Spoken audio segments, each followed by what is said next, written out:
senador que já fez muito mais de críticas e de atitudes concretas contra abusos de ministros do Supremo Tribunal Federal do que a família Bolsonaro inteira, né? E aí ele mostrou, porque ele foi o cara que encabeçou o movimento pela CPI da Lava Toga e o Flávio foi quem atuou para melar, justamente por ter o telhado de vidro, por ter o rabo preso, por não querer que os ministros do STF ficassem irritados com ele, etc., porque ele estava dependendo de decisões. Então, voltando às questões, depois desse... Espera aí, então, antes de voltarmos nas questões, porque tem mais um pouquinho, só pra gente... lembrando que o Flávio Bolsonaro, ele meio que... A sensação que eu tenho, vendo a mídia e como as coisas aconteceram, se desenrolaram na época, a sensação que eu tive é que o Bolsonaro, ele chegou na presidência, logo ele teve que pegar toda a máquina de governo e transformar em algo que defendesse o Flávio de uma eventual prisão. Então parece que assim, parte dos problemas que Bolsonaro pegou para si mesmo teriam a ver com uma tentativa de livrar o Flávio Bolsonaro de uma prisão. Sem dúvida, mas o Flávio Bolsonaro era o risco mais imediato. O Bolsonaro estava se protegendo.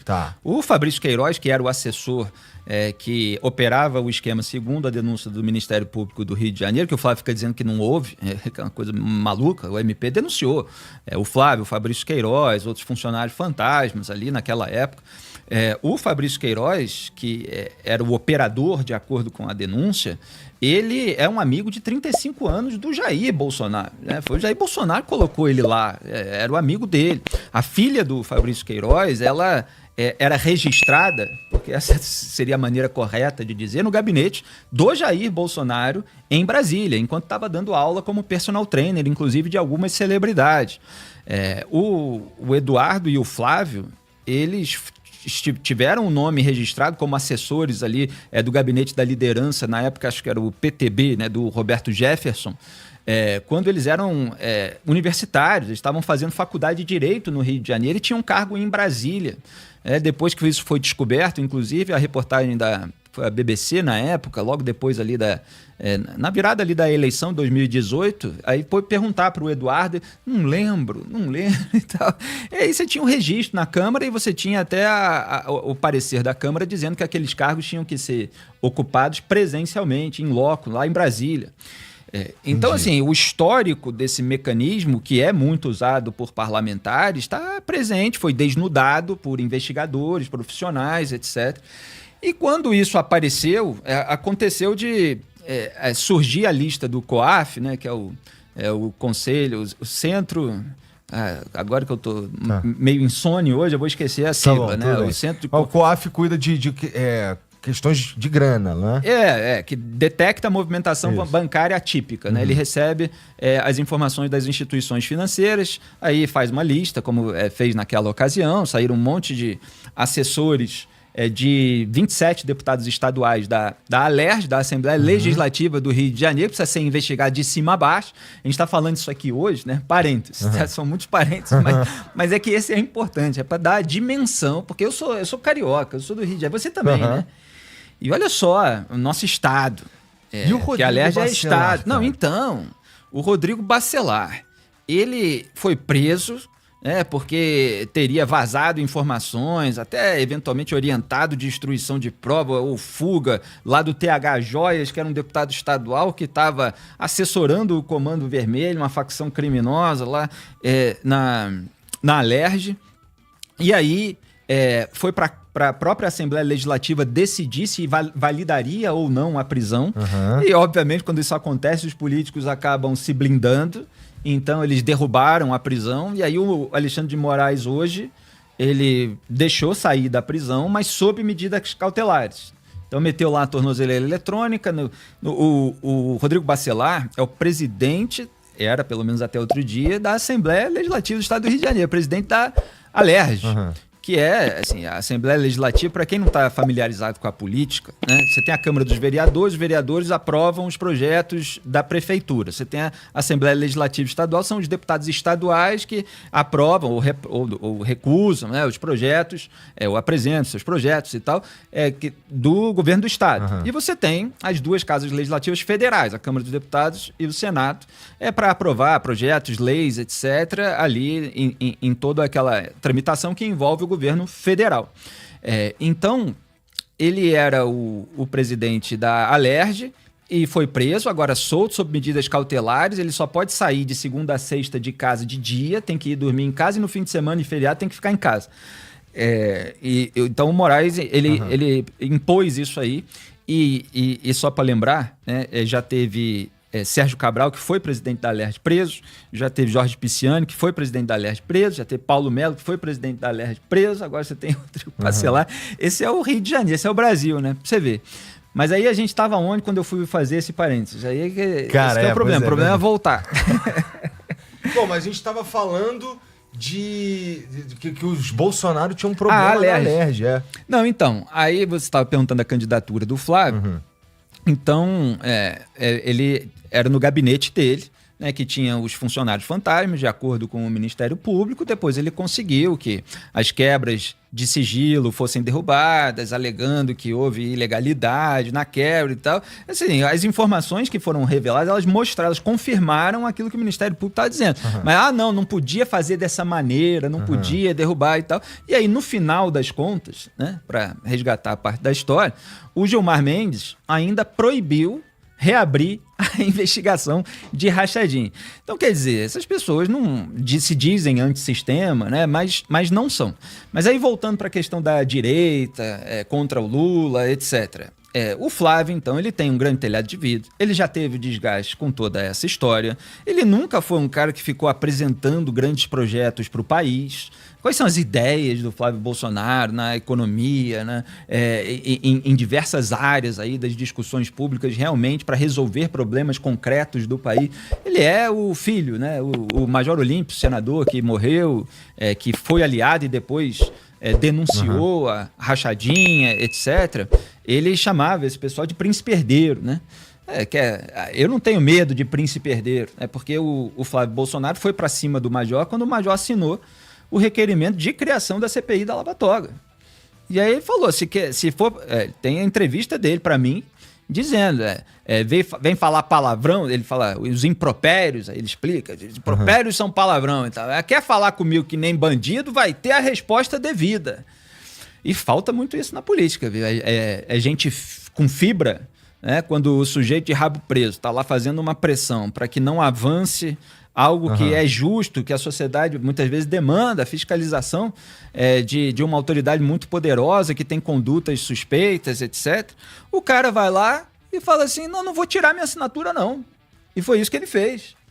Não só ele, a Selma Arruda, que era senadora, e a Soraya Tronic, que ainda está aí, pode se discordar de um monte de posições que essas pessoas tenham, mas naquele momento elas tiveram fibra. Porque o Flávio Bolsonaro fez pressão telefonemas, perguntando, vocês querem me né?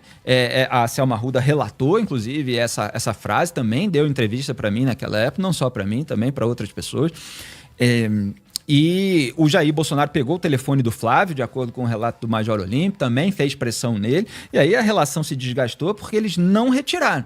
Mas aí eles foram em aliados ali do Centrão, foi o Eumano Ferrer, que era um vice-líder do governo Bolsonaro, que tinha botado a assinatura, tirou, fez tomar lá da cá, aí libera a emenda, aquela coisa toda da velha política que eles diziam que não iam fazer.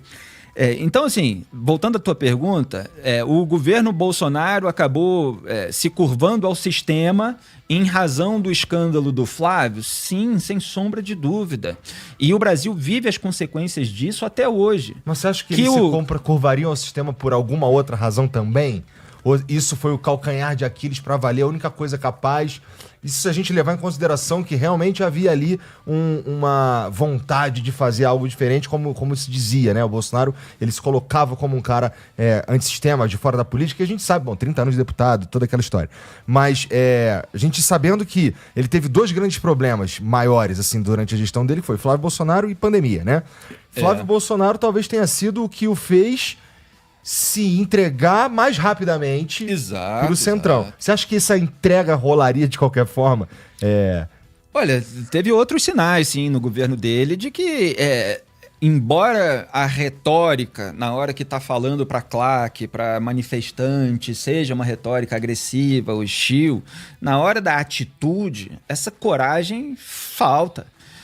Então, ele dizia que não era um cara do Centrão, você tem os vídeos dele na campanha, dizendo que não ia fazer isso. O Eduardo Bolsonaro, num comitê, eu que resgatei a imagem na época do PSL, que era o partido pelo qual eles fizeram campanha, dizendo, quero olhar na cara aqui de um de vocês e tal, para ninguém se deixar seduzir por discurso, para ver depois quem é que vai se deixar seduzir por discurso do Centrão, quem é que vai ficar do lado do Bolsonaro e tal. O general Augusto Heleno gritando, né? Se gritar, pega Centrão, substituindo a palavra ladrão, né? De um samba clássico, eu sou carioca, voz de samba, né? Reunião de Bacana, que foi sucesso na voz de Bezerra da Silva. Então eles davam todos esses discursos, mas chegaram lá e nomearam um monte de políticos do Centrão, velhos caciques do Centrão, para comandar estatais. Você tem até a estatal do Centrão, que é a Codevasf. Os líderes do governo no Congresso eram do Centrão, era Ricardo Barros, Fábio Faria, vários outros ali, o Fernando Coelhos, né, Fernando Bezerra Coelho, né, se eu não me engano, uma turma do MDB, outros ali daqueles outros partidos mais tradicionais do Centrão, como o PP, do próprio Arthur Lira, que virou um grande aliado, que era presidente da Câmara.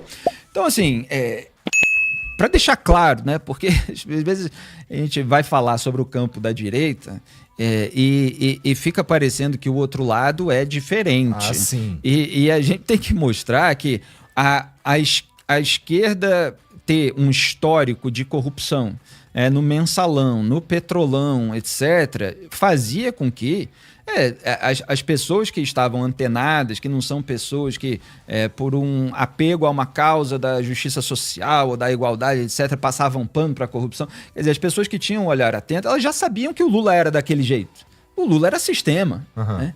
Quer dizer, o que se buscava em 2018 era uma alternativa, era alguém para combater aquilo, era alguém para fazer diferente, etc. Então, quando você tem o calcanhar de Aquiles, aí fazendo a amarração aqui final, né, que você estava perguntando, você já chega no governo enfraquecido. E foi assim que Jair Bolsonaro chegou. Eu já não acho que ele seja forte por natureza, no sentido não físico, não do histórico de atleta, mas no sentido de fibra para encarar eventuais problemas que precisam ser resolvidos com firmeza moral. Falta muita firmeza moral a uma família que fala determinadas coisas e faz o contrário. Você estava dizendo, uma das coisas que você disse aí é que, cara, não é como se a esquerda fosse limpinha. Ela também tem vários escândalos de corrupção e tudo mais. Verdade total. O que me parece é que quando a gente coloca PT, eu vou dizer lulismo, tá? E bolsonarismo. Eu vou dizer lulismo e bolsonarismo porque eu não tô falando... mesmo. Eu não tô falando de esquerda e direita, tô falando de lulismo e bolsonarismo. É isso aí. Quando a gente pega esses avatares, inclusive, a gente de fato vê que o lado lulista ele é muito mais habilidoso do ponto de vista, ou pelo menos me parece, muito mais habilidoso do ponto de vista político, de fazer os acordos que você imagina que existem na política, mesmo você me dizendo que os Bolsonaro estavam se aproximando, batendo no Alexandre de Moraes e se aproximando do Gilmar, que é um movimento que eu fiquei, olha, caramba, tá, é um movimento inteligente, né? Mas me parece que o lado bolsonarista, ele parece mais o Coringa no Batman. Isso é bom e ruim, que ele só vai, sabe? Eles só vão, ele só...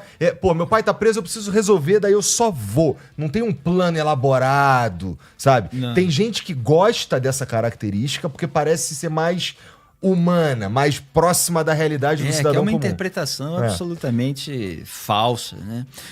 O bolsonarismo, ele fez uma claque virtual de propagandistas que sempre tentou atribuir uma grande inteligência às maiores burradas bolsonaristas, porque eles são, muitas vezes, aloprados. O que você está distinguindo, eu já fiz até sínteses assim, em comentários anos atrás e tal, é o bom mocismo malicioso do lulismo contra o que eu chamo de reacionarismo aloprado do bolsonarismo. É uma boa definição. Então, assim... Como tu chamou do Lula mesmo? É o bom mocismo, é a malícia no mau sentido, né?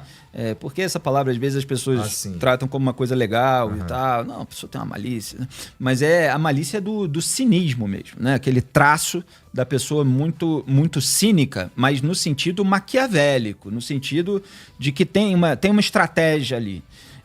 E o bolsonarismo você tem um lado mais troglodita, né? Mais intempestivo, que vai gerando uma série de problemas, como eles nunca fazem o autoexame, você alerta que vai dar problema e tal, ele dobra a aposta, ele fala, é isso mesmo, porque quer transmitir algum tipo de autenticidade, de saber o que está fazendo, de que é o xadrez 4D do mito, né, que é isso que os influenciadores passaram anos falando. Eu digo, não é o xadrez 4D do mito. Quer dizer, vai acabar preso. Vai acabar... Outro dia eu resgatei uns tweets antigos, o pessoal comentou muito e tal, porque eu falei em 2018, ainda na campanha eleitoral, uma frase assim, eu podia pegar, mas não vai estar na mão agora, que todo líder popular ele acaba atraindo não só pessoas de bem, que são pessoas, enfim, que estão com algum tipo de esperança, eventualmente ingênua, claro, mas também malucos, impostores, etc. E pessoas que a qualquer momento podem fazer alguma grande estupidez ou cometer algum tipo de crime, etc. E que eu estava fazendo uma distinção, não me lembro agora o termo, mas que os bons líderes são aqueles que desestimulam essas pessoas a cometer barbaridade, são aqueles que controlam, que dissuadem as pessoas mais trogloditas, etc. Enquanto os outros deixam... E eu estava falando aquilo justamente porque ainda na campanha de 2018 eu estava vendo o quanto você tinha ali de bolsonarista aloprado que estava dando a vida por aquele projeto. Era como se fosse aquilo que desse sentido à vida daqueles militantes, nós vamos chegar no poder e tal, e querendo abocanhar tudo, né? E depois te viu muita gente ali querendo ganhar dinheiro, querendo ganhar cargo, deixando o princípio de lado, aquilo que acusava o PT estava fazendo igual, na rede social, inclusive. Porque esse negócio de assassinar a reputação, de fazer uma mega militância virtual para emplacar narrativa, atacar jornalista independente que está dando informação verdadeira, porque uma coisa é você criticar o colunista de viés esquerdista, que não sei o que. Outra coisa é você tentar assassinar a reputação das pessoas. E o lulismo fazia isso. Eu ajudei a popularizar a sigla MAV, né, porque uma vez o PT criou um grupo que é a Mobilização em Ambientes Virtuais, né, que é MAV. E eu passei a chamar cada militante que eles usavam ali na rede social, que era o Twitter, né, o antigo Twitter, de MAV. Então era o MAV, os MAVs e tal, e várias pessoas começaram a usar aquilo também, e a gente foi identificando aqueles propagandistas. E os bolsonaristas passaram a fazer essas mesmas coisas também, né? Sim. Mas enfim, voltando à sua questão, sim, você tem esse lado malicioso do lulismo e esse lado aloprado do bolsonarismo. Mas olha só o que rendeu. Assim, eu estava lembrando dos dois tweets. Então, se tem um de 2018 e tem outro que é de 2020 ou 2021, em que eu estava apontando que o Bolsonaro ia acabar suplicando para as pessoas que ele ajudou a ter mais poder, a escapar da cadeia, por blindar o Flávio, toda aquela história, que ele ia acabar suplicando para ele próprio escapar da cadeia. Que ele estava caminhando para ser preso, e que ele ia ter que pedir ao Lula, a políticos do Centrão, ao Alexandre de Moraes, aos ministros do STF, não me prendam. E olha só o que a gente está vivendo. A gente está vivendo exatamente isso. Quer dizer, se você